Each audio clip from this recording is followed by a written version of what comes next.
बिस्मिल्लाहिर्रहमानिर्रहीम। अस्सलाम वालेकुम। आज हम पढ़ेंगे जोन्स ऑफ इनेमल केरीज।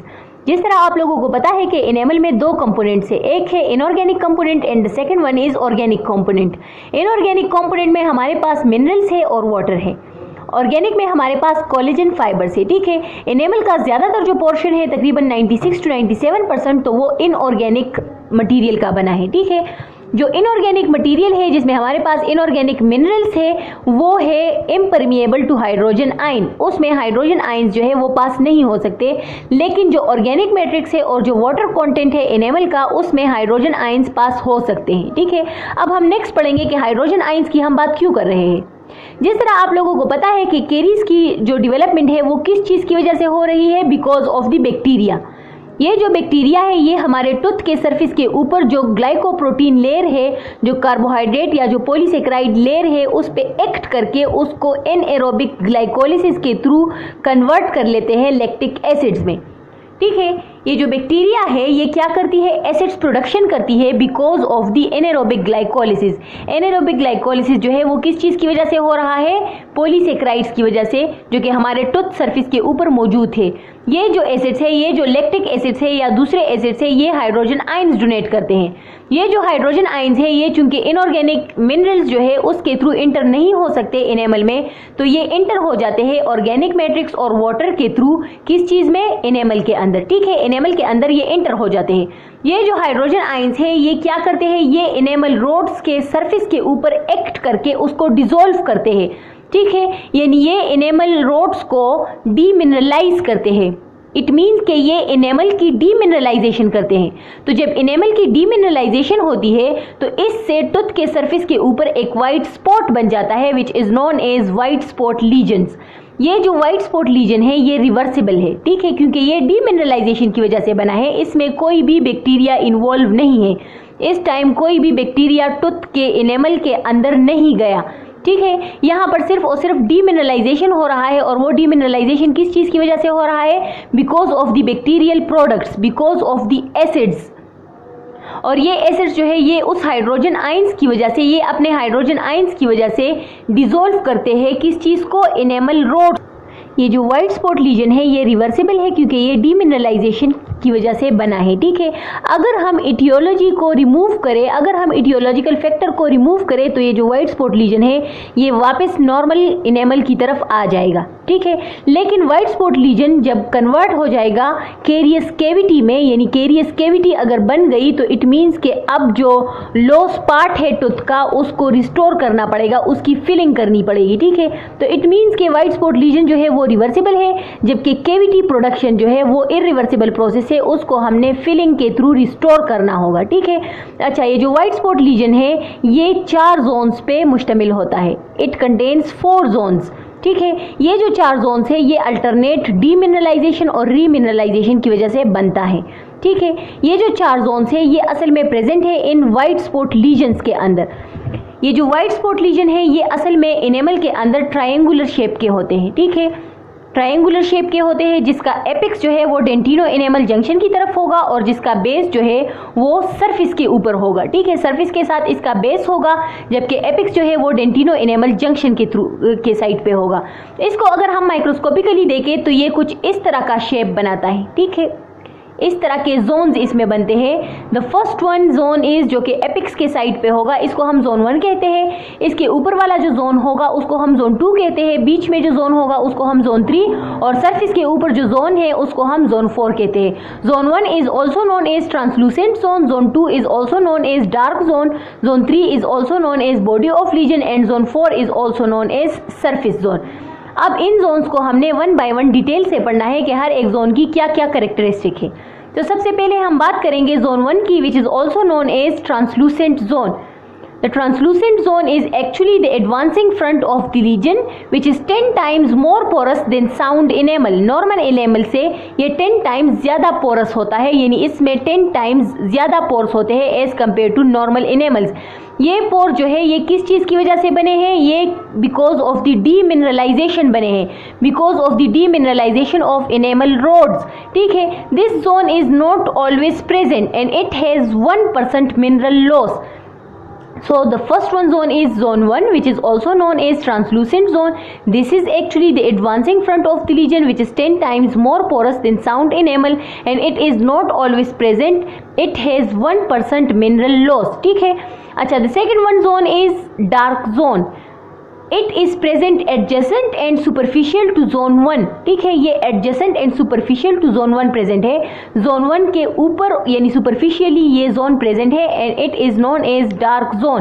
ठीक है, it is usually present and that's why it is also known as positive zone. इसको हम पॉजिटिव जोन कहते हैं क्योंकि ये अक्सर प्रेजेंट होता है. ठीक है, इसमें जो मिनरल लॉस है वो तकरीबन 2 to 4% है. इट मीन्स कि यहाँ पर ज्यादा पोरोसिटी होगी, यहाँ पर जो पोर्स का साइज है वो ज्यादा होगा एज कंपेयर टू जोन 1, क्योंकि यहाँ पर मिनरल लॉस जो है वो ज्यादा हुआ है.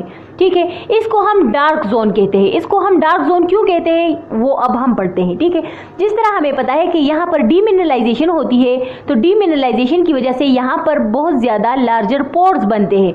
ये जो लार्जर पोर्स है ये क्या करते हैं, ये जो है इसको ये जो इसमें लार्जर पोर्स बनते हैं, तो क्या होता है कि इस लार्जर पोर्स की रीमिनरलाइजेशन होती है. ये रीमिनरलाइजेशन किस चीज़ की वजह से होती है? जिस तरह आपको पता है कि हमारे ओरल कैविटी में एक फ्लूइड मौजूद है एंड दैट इज सलाइवा. उन सलाइवा में बहुत सारे मिनरल्स मौजूद है. ये मिनरल्स क्या करते हैं, ये सलाइवा के जो मिनरल्स है ये इस जोन 2 के जो लार्जर पोर्स है इसमें से कुछ पोर्स की रीमिनरलाइजेशन करते हैं. ये तो सलाइवरी कंपोनेंट्स की वजह से भी हो सकती है ये रीमिनरलाइजेशन, या फिर किसी भी कैल्शियम एजेंट्स जो कि हम अप्लाई करते हैं टूथ सरफेस के ऊपर किसी भी टूथपेस्ट के थ्रू या किसी भी एक्सटर्नल एजेंट्स के थ्रू जो कि हम अप्लाई करते हैं टूथ पे, तो उससे रीमिनरलाइजेशन हो जाती है. इन जो सेकंड जोन है इसमें से जो पोर्स है तो कुछ पोर्स की रीमिनरलाइजेशन होती है. किस चीज़ की वजह से? Because of the salivary minerals और because of the external agents. ठीक है, तो उसकी वजह से इसमें से कुछ पोर्स की रीमिनरलाइजेशन होती है. तो जब रीमिनरलाइजेशन हो जाती है कुछ पोर्स की, तो इट मीन्स कि अब इस जोन में कुछ लार्ज पोर्स मौजूद है और कुछ स्मॉल पोर्स मौजूद है. ये स्मॉल पोर्स किस चीज़ की वजह से बने हैं? लार्जर पोर्स की रीमिनरलाइजेशन की वजह से बने हैं. ठीक है, तो इस जोन में 2 किस्म के पोर्स है, लार्ज पोर्स और स्मॉल पोर्स. अच्छा, जब हम इसको माइक्रोस्कोपिकली स्टडी करते हैं इस जोन्स को, तो हम इस टूथ को एक कंपाउंड के अंदर, एक केमिकल कंपाउंड के अंदर डिप करते हैं and that compound is known as quinoline. ये जो क्विनोलिन है ये असल में कलरलेस है. ठीक है, ये कलरलेस कंपाउंड है, लेकिन जैसे ही इस टूथ को हम क्विनोलिन में डिप करते हैं और फिर इस टूथ से हम पोलराइज लाइट पास करते हैं. पोलराइज लाइट हम उस लाइट को कहते हैं जिसकी लाइट जो है, जिसके लाइट के पार्टिकल्स जो है वो सिर्फ और सिर्फ वन डायरेक्शन पे हो. ठीक है, यानी जिस तरह बल्ब है उसकी जो लाइट है वो पूरे रूम को रोशन करती है, पूरे रूम को लाइट अप करती है, लेकिन जो प्लेन पोलराइज लाइट होती है वो सिर्फ और सिर्फ एक पॉइंट पे गिरती है. ठीक है, तो अगर हम इस टूथ को क्विनोलिन में डिप करें जो कि एक कलरलेस कंपाउंड है और फिर उस टूथ से हम पोलराइज लाइट पास करें, तो क्या होता है कि क्विनोलोन जो है वो इस लार्जर पोर्स के अंदर चला जाता है, यानी इस लार्जर पोर्स को फिल कर लेता है. लेकिन क्विनोलिन के जो पार्टिकल साइज है वो लार्जर है as compare to the smaller pores.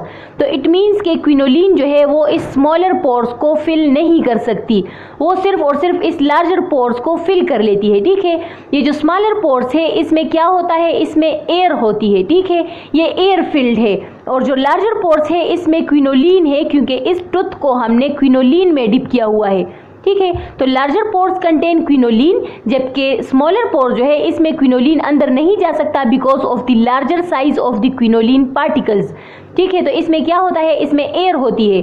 तो जैसे ही हम पोलराइज लाइट को इस जोन से पास करते हैं तो ये जो जोन है ये असल में आपको डार्क नजर आएगा. क्यों? क्योंकि ये पोलराइज लाइट को पास नहीं कर सकती because of the increase number of smaller pores which are filled with the air. ठीक है, क्योंकि यहाँ पर स्मॉलर पोर्स की जो कंसंट्रेशन है वो ज़्यादा है और स्मॉलर पोर्स जो है वो इस पोलराइज लाइट को पास नहीं कर सकती, जिसकी वजह से ये जो रीजन है ये आपको डार्क कलर का नज़र आएगा. जबकि लार्जर पोर्स जो है ये फिल हुए हैं बिकॉज ऑफ दी क्विनोलिन से ये फिल हुए हैं। तो जैसे ही हम पोलराइज लाइट इस पे हम पास करते हैं तो ये जो क्विनोलिन है ये येलोविश कलर का आपको नजर आएगा, ठीक है। लेकिन चूंकि यहाँ पर लार्जर पोर्स जो है वो कम है as compare to smaller pores, तो इस वजह से स्मॉलर पोर्स जो है वो पोलराइज लाइट को पास नहीं कर सकती, जिसकी वजह से ये जो जोन है ये आपको डार्क कलर का नजर आएगा, ठीक है। तो ये था dark zone which is second zone, जो कि आपने डिटेल से पढ़ा कि इसमें डीमिनरलाइजेशन होती है और रीमिनरलाइजेशन होती है, ठीक है। यहाँ पर जो डीमिनरलाइजेशन है वो तकरीबन 2 to 4% है, यानी 2 to 4% मिनरल लॉस हो रहा है, ठीक है।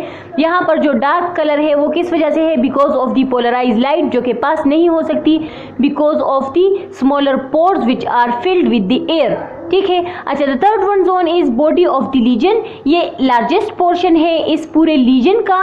इसका जो पोर वॉल्यूम है पेरिफ्री में यानी जो साइड्स है यहाँ पर जो पोर वॉल्यूम है वो तकरीबन 5% है ये, और सेंटर में जो पोर वॉल्यूम है वो कितना है, वो 25% है, ठीक है। तो सेंटर में जो पोर वॉल्यूम है वो 25% है और पेरिफ्री में जो पोर वॉल्यूम है यानी यहाँ पर कितनी परसेंट पोर्स मौजूद है, 5% पोर्स मौजूद है, ठीक है। अच्छा, ये कहाँ पर मौजूद है, ये सरफेस जोन और यानी ये जो सुपरफिशियल जोन है, ये जो सरफेस जोन है इसके और डार्क जोन के बीच में मौजूद है और इसका जो साइज है वो सबसे ज़्यादा है और यहाँ पर सबसे ज़्यादा डीमिनरलाइजेशन हुई है, यानी ये सबसे ज़्यादा पोरस है। क्यों? क्योंकि यहाँ पर 25% जो है पोरोसिटी मौजूद है, ठीक है। तो इट मीन्स कि यहाँ पर सबसे ज़्यादा डीमिनरलाइजेशन हुई है, ठीक है। अच्छा, the last one zone is surface zone which is least affected by caries. ये जो जोन है ये सबसे कम अफेक्टेड है केरीज की वजह से। क्यों? क्योंकि यहाँ पर जो है फ्लोराइड की कंसंट्रेशन बहुत ज़्यादा है और यहाँ की जो मिनरलाइजेशन है वो बहुत ज़्यादा हुई है because of the saliva, because of the external agent and because of the minerals which are coming out from the inner zones. वो मिनरल्स जो कि यहाँ पर डीमिनरलाइज हुए हैं, ये मिनरल्स कहाँ पर आते हैं, ये मिनरल्स आ जाते हैं सरफेस के ऊपर और सरफेस के ऊपर ये डिपॉजिट हो जाते हैं सरफेस जोन में, जो कि मिनरल यहाँ पर जो है मिनरलाइजेशन कर लेते हैं, ठीक है। अंदर से जो मिनरल्स आए हैं वो यहाँ पर सरफेस के ऊपर डिपॉजिट हो जाते हैं। इट मीन्स के सरफेस जोन की रीमिनरलाइजेशन हो जाती है because of the salivary minerals, because of the external agents and because of the minerals which are coming out from the inner zones, ठीक है। ये जो है इसकी जो पोरोसिटी है वो कंपेरेबल है एडजेसेंट इनेमल्स की। इसका जो पोर वॉल्यूम है वो तकरीबन 1% है, ठीक है। अच्छा, तो ये जो था ये पूरा का पूरा हमने पढ़ लिया इनेमल केरीज के जो जोन्स थे उसके बारे में, जिसमें हमारे पास 4 जोन्स थे। उसमें ट्रांसलूसेंट जोन था, डार्क जोन था, बॉडी ऑफ लीजन था एंड सरफेस जोन था, जो कि हमने डिटेल से पढ़ लिए, ठीक है। ये जो जोन्स है इसको आपने एक निमोनिक के थ्रू याद करना है and that mnemonic is trend, dentist, better salary. Trend से आ जाता है ट्रांसलूसेंट जोन जो कि फर्स्ट जोन है, डेंटिस्ट से आ जाता है dark zone which is second zone, better से आ जाएगा body of the lesion which is third zone and celery से आ जाएगा surface zone which is the last one zone and that is zone 4, ठीक है। तो इसको आपने किस तरीके से याद करना है, trend, dentist, better salary, trend, dentist, better salary से इसको आपने याद करना है, ठीक है। अगर कोई क्वेश्चन हो तो आप लोग नीचे कमेंट में पूछ सकते हैं। Thank you.